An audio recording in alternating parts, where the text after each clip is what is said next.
Olá pessoal, boa tarde, tudo bem com vocês? Hoje, é sábado, dia 6 de março de 2021.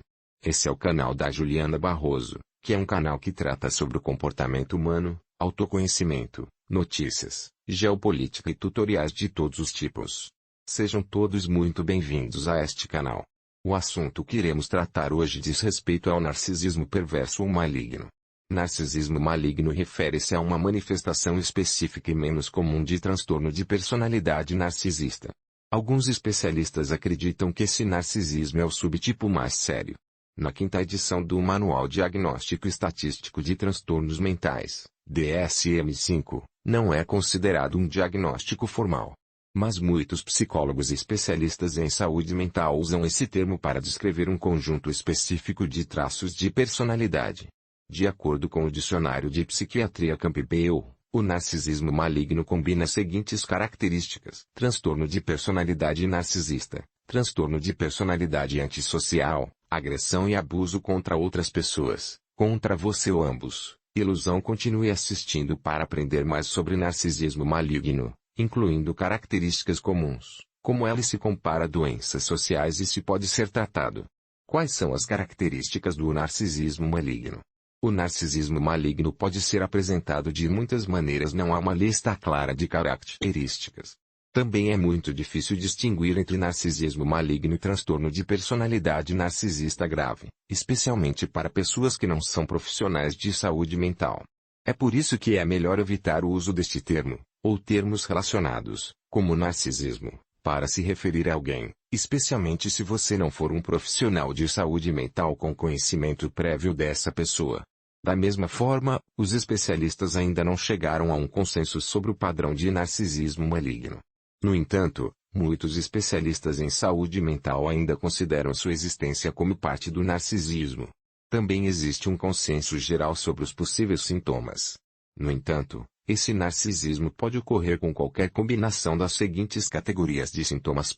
Do transtorno de personalidade narcisista como outros transtornos de personalidade. Transtorno de personalidade narcisista ocorre no espectro e envolve vários sintomas.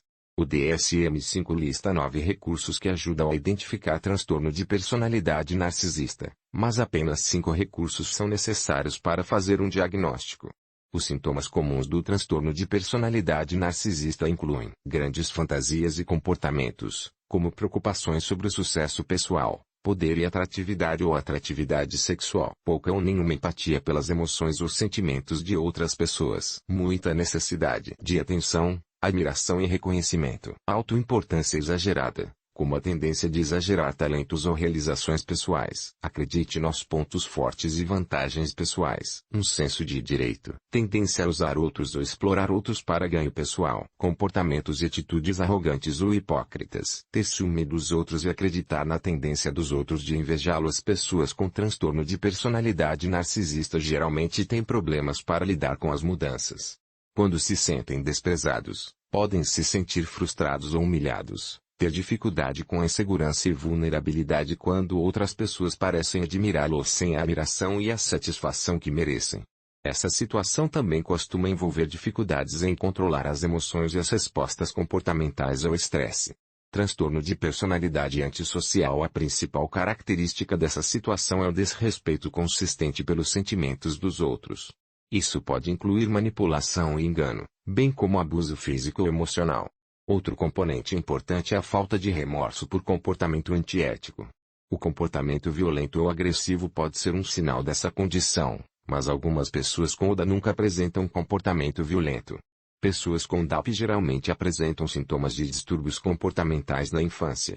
Isso pode incluir violência contra outras pessoas e animais, vandalismo e roubo. Eles geralmente não consideram ou se importam com as consequências de suas ações. Apenas adultos são diagnosticados com transtorno de personalidade antissocial. O diagnóstico requer pelo menos os 3 seguintes sintomas: desdém pela autoridade e normas sociais, comportar-se como comportamento ilegal ou ilegal, um modo de engano, incluindo a exploração e manipulação de terceiros, demonstrações, comportamentos impulsivos ou de risco que não respeitam a segurança pessoal ou a segurança de terceiros, pouco ou nenhum arrependimento por comportamento prejudicial ou ilegal. Emoções geralmente hostis, irritáveis, agressivas, inquietas ou inquietas, padrões de comportamento irresponsável, arrogante ou desrespeitoso, dificuldade em planejar com antecedência. Agressão ou agressão descreve um comportamento, não uma condição de saúde mental. A agressão não pode ser diagnosticada, mas os profissionais de saúde mental ou outros especialistas podem observar o comportamento agressivo como parte do processo de diagnóstico. O comportamento agressivo pode ser uma resposta à raiva ou outra emoção e geralmente envolve a intenção de ferir ou destruir. Existem 3 tipos principais de agressão. A agressão hostil. Isso visa especificamente ferir ou destruir alguém ou algo. A agressão instrumental. Este é um comportamento agressivo relacionado a um objetivo específico, como quebrar a janela de um carro para roubar uma carteira. A agressão emocional. Isso se refere a ações que geralmente têm como alvo pessoas ou objetos que desencadeiam emoções.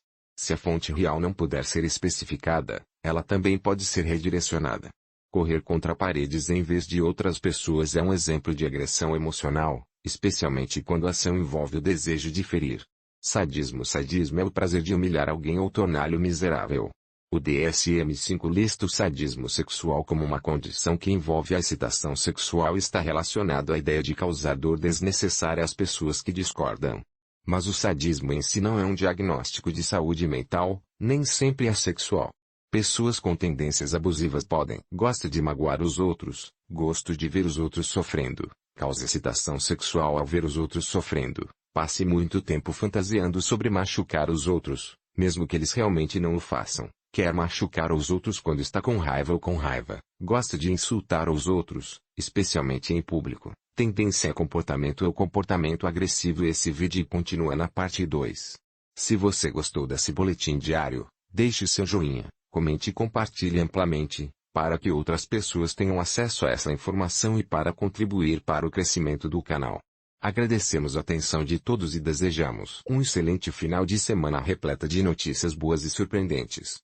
Até mais, pessoal.